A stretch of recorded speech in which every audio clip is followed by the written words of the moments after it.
Madame, Messieurs, bonsoir. Dans les titres, appel à l'insurrection, la force de la loi répond à la loi de la force. Jusqu'à 20 ans d'emprisonnement ferme prévu par le code pénal camerounais.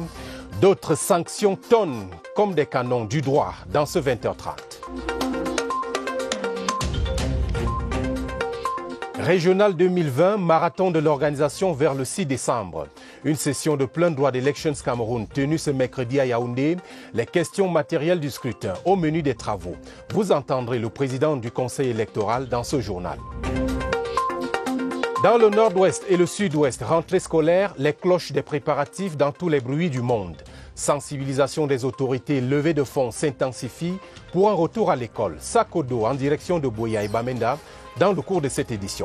Voilà pour les titres. Et tout d'abord, un geste barrière et un message avant les détails, dans quelques instants.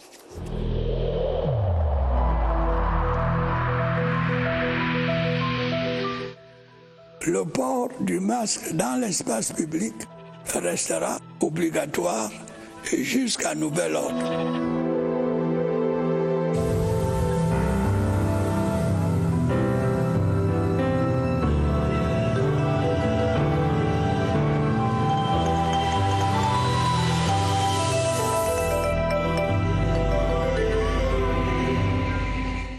Commençons tout de suite par ces clarifications à la lumière du code pénal camerounais sur ce que risquent les coupables d'un délit d'insurrection.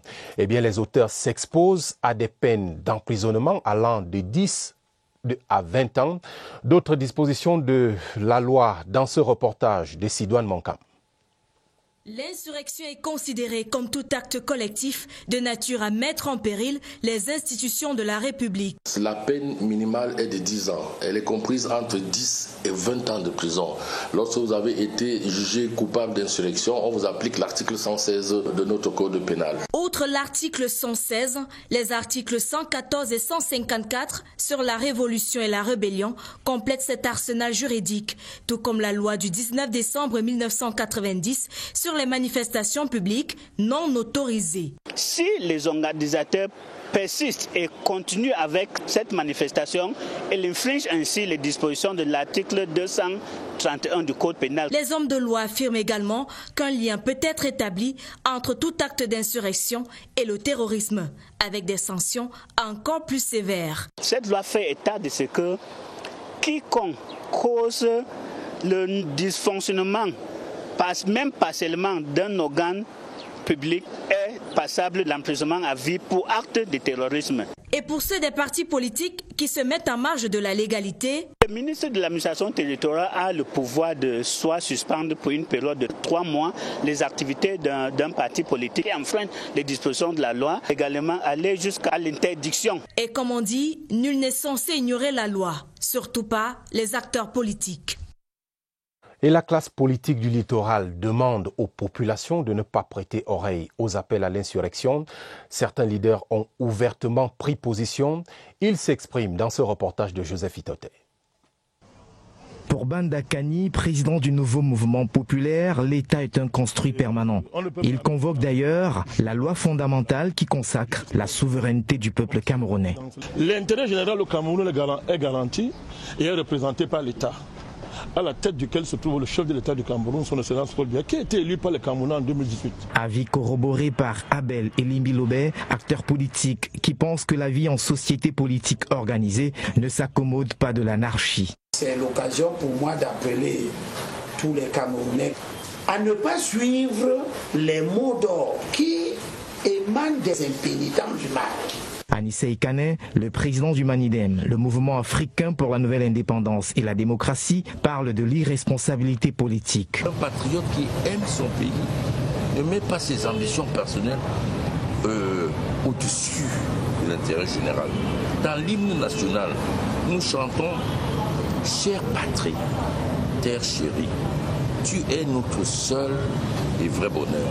Les acteurs politiques de la région du littoral demandent aux populations de vaquer à leurs occupations sans état d'âme.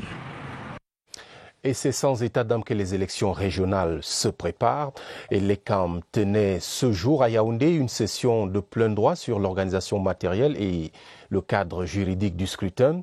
Des travaux conduits par Eno Abrams Egbe, le président du Conseil électoral. Agnès Solange Abesolo. C'est la toute première session d'une série annoncée après la convocation des collèges électoraux par le président de la République, ainsi que le stipule l'article 19 du Code électoral. Le Conseil électoral se réunit au moins une fois tous les 15 jours avant le scrutin. Il conviendra de faire une revue scientifique des multiples descentes effectuées sur le terrain avant la convocation des collèges électoraux afin d'apporter des réponses adéquates aux différents problèmes rencontrés et d'envisager des solutions adaptées aux difficultés relevées sur le terrain. C'est dans ce contexte que se tiennent ces travaux, au cours desquels sont examinés le cadre juridique applicable à l'élection des conseillers régionaux, ce d'autant plus que c'est une première dans l'histoire du Cameroun. Tous les aspects sont à prendre en compte avant, pendant et après le 6 décembre, notamment la circonscription électorale et le mode de scrutin, les déclarations de candidature et la présentation des listes, la publication des listes électorales et le contentieux préélectoral. D'autres articulations concernant ce scrutin indirect sont également abordées au cours des travaux pour mieux asseoir l'organisation matérielle et cerner les contours. Dans notre série sur les effets des recommandations du Grand Dialogue national sur le quotidien des Camerounais, examinons ce soir la question du renforcement de l'autonomie financière des collectivités territoriales décentralisées. Sur les 10 à 15% des recettes de l'État recommandées par le conclave au titre de la dotation générale de la décentralisation, la loi de finances est allée bien au-delà. Lucrèce Mebenga. Les participants au Grand Dialogue national avaient proposé une dotation générale de 10 à 15%. Le législateur a fait mieux à travers l'article 25 du Code général des collectivités territoriales décentralisées en ses alinéas 1, 2 et 3 qui fixent ces dotations à 15% au moins des recettes de l'État par an. Cette disposition de la loi n'est pas prise en compte cette année, mais le cadre normatif est désormais fixé. Le cadre normatif arrange tout le monde. Avant les 15%, on recevait ce qu'on a toujours appelé les délégations ponctuelles de crédit, qui parfois n'étaient pas équitables. C'était parfois à la tête des clients, parfois par la force des négociations. Et les CTD ont plus que par le passé de quoi assurer des projets de développement. Les collectivités devront permettre à ce que le développement soit de mise, les projets de développement, la lutte contre la pauvreté, soit l'employabilité au niveau local, soit effective. Car il faut le souligner à grands traits, on est loin, bien loin des 1% des recettes de l'État allouées au CTD cette année par exemple. Reste la question de l'alimentation de ces dotations. Selon des sources généralement bien informées, elles devraient être alimentées par les ressources transférées aux communes et régions pour l'exercice de certaines compétences, celles habituelles dédiées au volet investissement et fonctionnement de la dotation générale notamment. Si l'espoir de la prise en compte de cette nouvelle dotation dans la loi de finances 2021 est permis, la conjoncture socio-économique actuelle reste cependant un facteur limitant. À Yaoundé, il sera de plus en plus dangereux de jeter des ordures en dehors des poubelles ou même de se soulager en plein air. Le maire de la ville est désormais autorisé à punir les manquements à l'hygiène et à la salubrité. C'est une des résolutions majeures du Conseil de communauté tenu ce mercredi à l'hôtel de ville. Franck Evina. Grand conseiller et maire de Yaoundé réunis pour offrir un visage plus avenant à la capitale. Une vision commune et futuriste, donc les bases de l'implémentation sont posées avec la validation par le Conseil de communauté du projet d'arrêté municipal portant organisation et fonctionnement de la communauté urbaine de Yaoundé. Cela implique un nouvel organigramme au sein de l'institution avec 210 postes de responsabilité et des services tournés vers l'action. Action pour transformer Yaoundé à l'approche d'événements d'envergure comme le Chan et la Cannes. Pour cela, le conseil de communauté donne quitus au maire Luc Messi à Tangana pour infliger des amendes aux contrevenants aux dispositions légales relatives à l'hygiène et à la salubrité publique. 35 000 francs CFA pour insalubrité, les devantures et entourage des maisons, 30 000 pour défaut de ravalement des propriétés attenantes aux voies publiques, 25 000 francs pour dépôt délibéré d'immondices sur le trottoir, entre autres. Les mototaximens qui violent les zones à eux interdites sont aussi dans le viseur du maire de Yaoundé. Et pour mener des descentes musclées, les anciens agents de la direction de la police municipale sont reversés dans la direction du bon ordre urbain créé dans le nouvel organigramme de la communauté urbaine de Yaoundé. Et avant le dossier sur la rentrée scolaire, je signale que la 216e session du conseil d'administration de la Société immobilière du Cameroun s'est tenue ce jour à Yaoundé. Elle était relative à l'arrêt des états financiers de l'exercice clos au 31 décembre 2019. Le conseil d'administration a adopté plusieurs résolutions, notamment celle portant sur l'arrêt des états financiers de l'entreprise en 2019, qui ressort un résultat positif de 701 163 635 francs CFA, une première depuis plusieurs années. Également à retenir la résolution autorisant le directeur général, à signer la convention avec ONU Habitat pour l'assistance technique de la SIC dans la gestion des projets d'habitat, la création d'un bureau d'études filiale de la SIC, mais aussi la validation de la nouvelle vision stratégique du directeur général visant à faire de la SIC un véritable outil de production en masse de logements. Clôturant les travaux, le conseil d'administration a félicité l'équipe dirigée par le docteur Amadou Sardaouna pour la performance réalisée ainsi que la qualité des documents présentés. Le président du conseil d'administration a enfin instruit le directeur général d'accélérer l'opérationnalisation de la nouvelle vision stratégique et d'engager la construction de l'immeuble 93, 200 logements, l'immeuble Lumfundi, 150 logements et la production en masse des logements. La rentrée scolaire se prépare dans la région du Nord-Ouest malgré la crise. Les parents d'élèves sont décidés à envoyer leurs enfants à l'école. Les autorités administratives et municipales, pour leur part, organisent des campagnes de sensibilisation et mobilisation de fonds pour une reprise des classes sans turbulence. Emmanuel Kouloukou, à Bamenda. La résilience des autorités administratives et municipales de la région du Nord-Ouest donne de l'espoir aux parents qui veulent voir leurs enfants reprendre le chemin de l'école en octobre sans perturbation. Les assurances ont été données dans tous les départements de la région où les infrastructures scolaires ont été vandalisées. Notre but, c'est d'avoir toutes les écoles fonctionnent à 100%.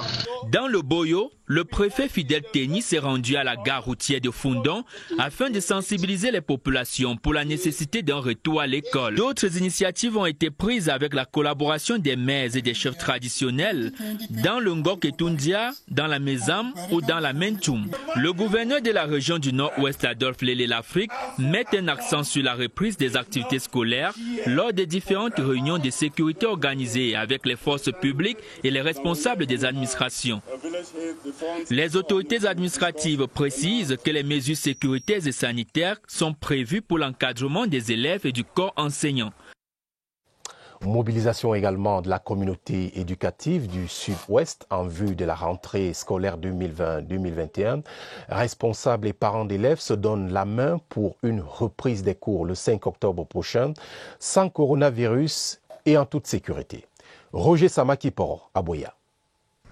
À moins de 3 semaines de la rentrée scolaire 2020-2021, les parents d'élèves s'activent à Boya et dans d'autres villes de la région du Sud-Ouest. J'ai commencé à préparer la rentrée depuis la fin de l'année scolaire précédente. Et petit à petit, à la fin de chaque mois, j'achetais des cahiers, des bics, dont la rentrée scolaire ne me surprend pas. Je n'ai pas d'argent pour compléter l'enregistrement des enfants. On espère que ça va aller. Les responsables en charge de l'éducation dans le Sud-Ouest mettent les petits plats dans les grands afin de sauver l'année scolaire prochaine.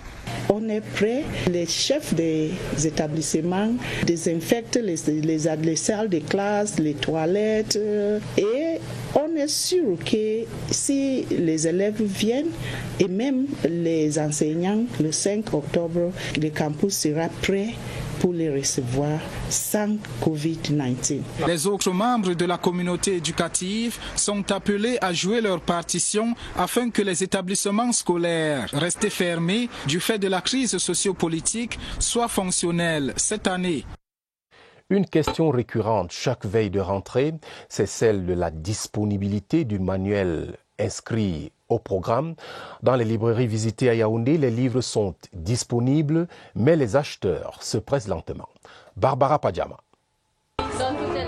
La réponse est oui. D'ailleurs, ce panier sera rempli d'une douzaine de livres. Au même moment, Fabricia, en classe de CM2, fait son entrée dans la librairie aux côtés de son premier enseignant. Je suis au supermarché avec maman et parce que j'étais tous mes livres, il me reste seulement un. Les livres sont disponibles à 80% avec des prix revus à la baisse, 500 par-ci et 1000 francs par-là, pour les deux sous-systèmes anglophones et francophones. Les classes de première, elles, devront encore attendre. En première D surtout, les livres sont vraiment rares et on passe des lois dans le sous-système anglophone. D'une librairie à une autre, pas une file d'attente. On étudie et calcule au calme sa liste des commandes. Je suis pas un élève de From To, donc tous les livres qu'on a demandés sont là dans la librairie. Oui, tout est là. Cette année, les livres ont été livrés beaucoup plus tôt. Il y a quelques changements, quelques entrées au niveau de la liste des livres au programme, tels que le Latina Lingua, qui fait son entrée cette année, parce que l'année dernière, celui que nous avions ne répondait pas aux normes de l'APC. Seuls les livres en provenance des éditions hors de nos frontières sont encore attendus. Et pour rendre le manuel scolaire disponible et accessible à la majorité, le grand marché du livre se tiendra la semaine prochaine à Yaoundé. Le concept a été présenté ce jour par Ferdinand Nanapayong, promoteur de la Bourse du Livre. Nous l'écoutons dans cet extrait sélectionné par Christelle Fouda. Le marketplace permettra aux gens de pouvoir venir dans une sécurité sanitaire, faire leurs emplettes de rentrée scolaire sur un guichet unique de la rentrée, faire des économies et optimiser leur rentrée. Le Conseil national d'agrément apprécie vraiment ce que nous sommes en train de faire. L'éditeur dépose ses livres chez nous, le distributeur le prend ou bien le libraire le prend pour le vendre devant nous au tarif officiel et paye immédiatement. Senteurs de cacao et de café dans la suite de notre feuilleton sur le Made in Cameroun. Ces produits sont appréciés par les Camerounais et même les étrangers.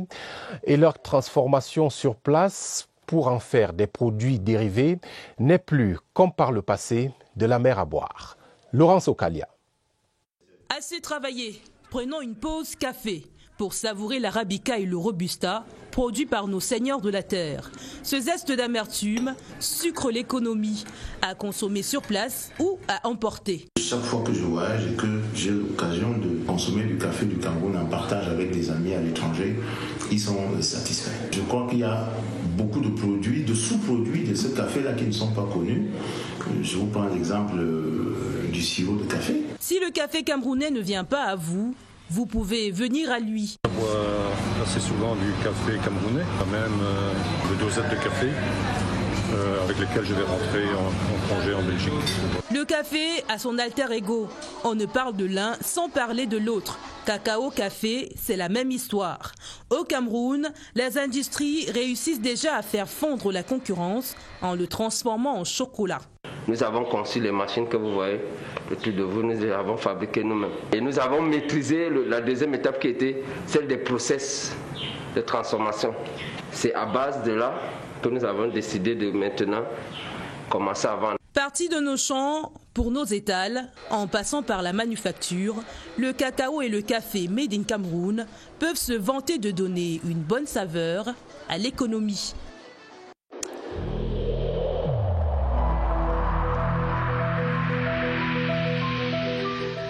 N'oublions pas que la négligence d'une seule personne peut nuire gravement à l'ensemble de la communauté.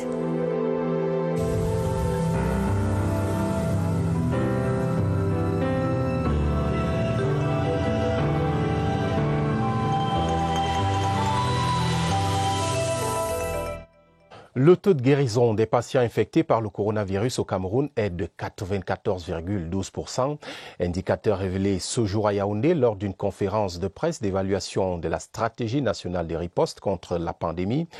Les principales administrations impliquées dans la croisade étaient autour du ministre de la Communication, René Emmanuel Sadi. Le reportage de Oswald Medong.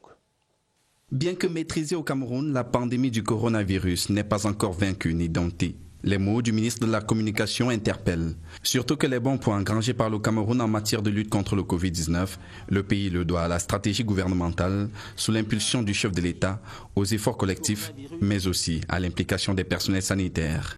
Tout en nous réjouissant des résultats que nous avons pu obtenir dans cette âpre bataille contre le coronavirus, le gouvernement, par ma voix, exhorte les Camerounaises et les Camerounais à demeurer vigilants. Par ailleurs, si l'on en croit les pronostics des spécialistes en la matière, la pandémie du coronavirus est peut-être appelée à s'inscrire dans la durée. Une éventualité qui, de plus en plus prégnante, invite par conséquent toutes les nations à se préparer à une cohabitation dont personne à ce stade ne saurait guère évaluer ou estimer la durée. Traquer, tester, traiter. Il faut traquer le virus dans ses derniers retranchements, d'où les dépistages de proximité, nouvelle stratégie du ministère de la Santé publique. Mais au-delà de la satisfaction du moment, il faut rester vigilant, souligne le ministre René Emmanuel Sadi. La crainte d'une résurgence, une nouvelle vague de contamination à l'échelle mondiale n'étant pas exclue jusqu'ici. En cette période difficile, nous devons rester un peuple uni, solidaire et discipliné. C'est une des conditions de la victoire que nous voulons tous remporter. Une situation délicate qui renforce l'impératif du strict respect des mesures barrières édictées par l'OMS, mais aussi des mesures gouvernementales. Autre bonne nouvelle, les femmes enceintes testées positives au coronavirus peuvent être prises en charge à domicile. Un échange téléphonique suffit pour se faire orienter et recevoir son ordonnance. Voyons comment cela fonctionne tout de suite. Retrouvons au centre des opérations d'urgence de santé publique Évariste Eyenga. Bonsoir Évariste, parlez-nous un peu de ces nouveautés.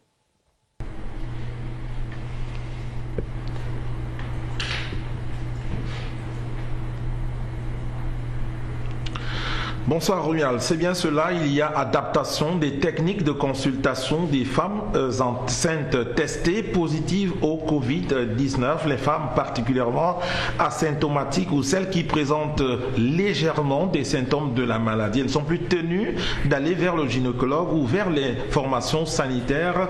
Il y a des techniques nouvelles, on va le découvrir avec le professeur Bou Robinson, notre invité de ce soir, monsieur gynécologie des mercredis, c'est le directeur de la santé familiale au ministère de la Santé publique. Bonsoir docteur professeur. Bonsoir. Et merci d'avoir accepté notre invitation. Les femmes enceintes asymptomatiques, leur mode de consultation est réadapté. Qu'est-ce qui change? Alors, tout ce que je peux dire, c'est que si on peut utiliser ce qu'on appelle les approches avancées, les techniques avancées. C'est-à-dire les femmes s'assoient où ils sont, ils restent là où ils sont, ils peuvent nous appeler par téléphone, pour nous envoyer le message. Des vidéos, WhatsApp vidéo, et on peut les consulter à travers toute cette possibilité-là.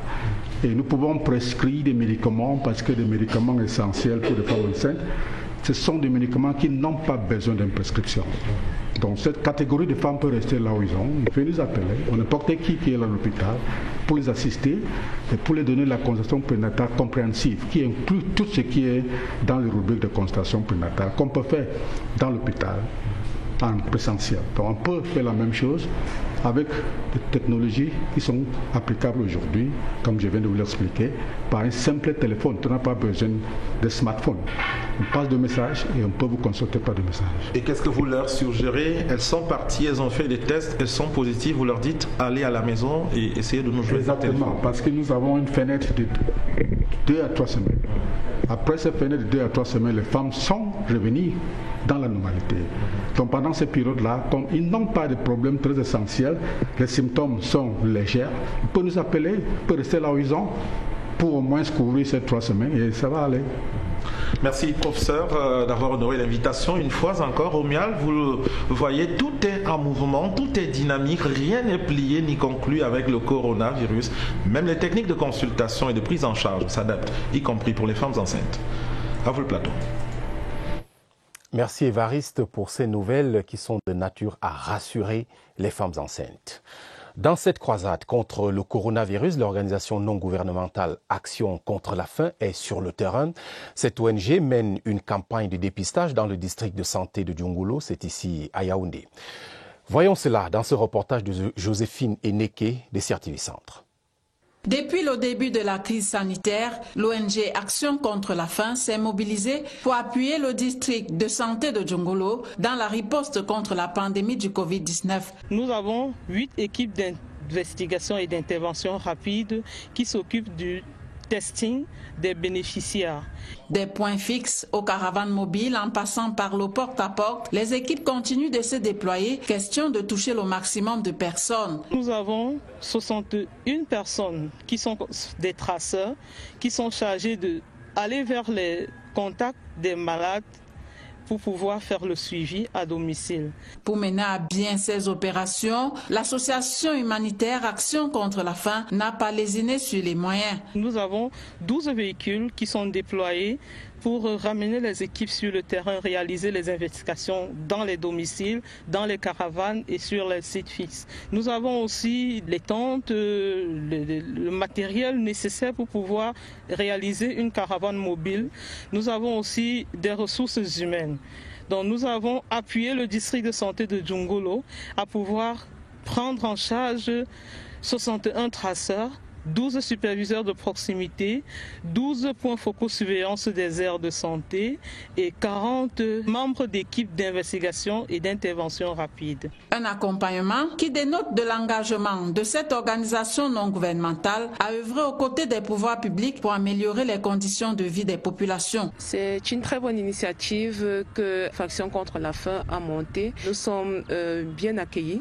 L'action de l'ONG, c'est une très belle initiative. Le ça a été rapide.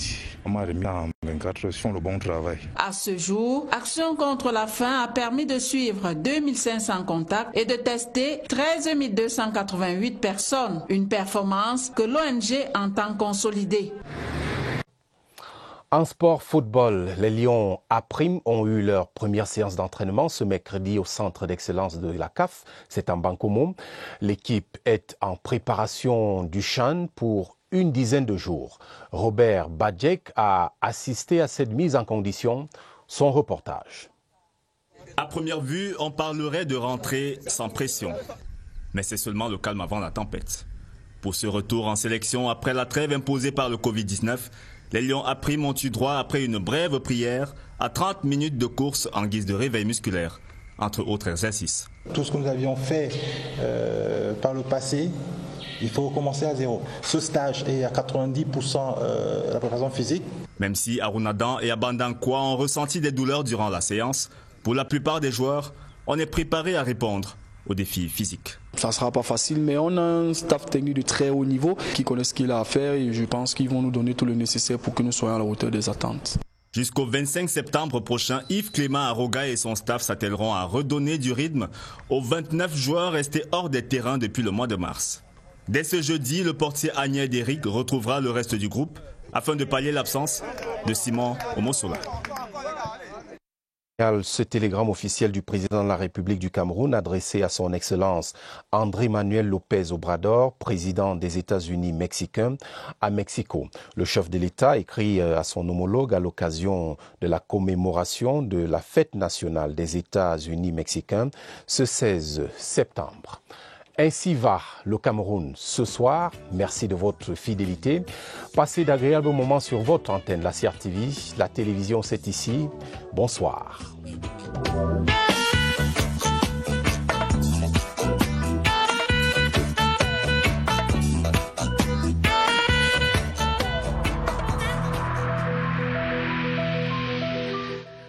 Il est essentiel que les mesures qui ont été indiquées soient absolument respectées par chacun de nous.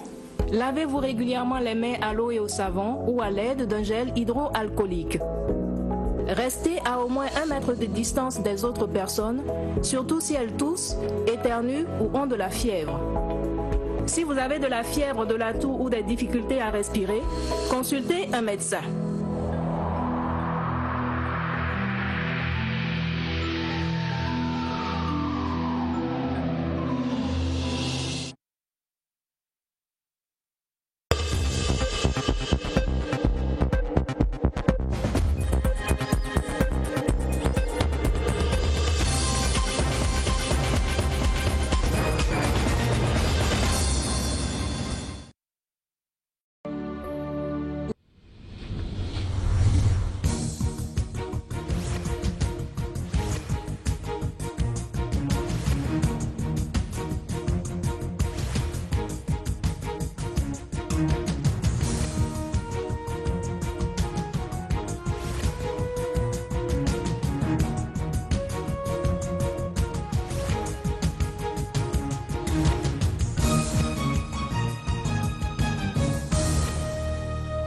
CRTV News, ici, toute l'info.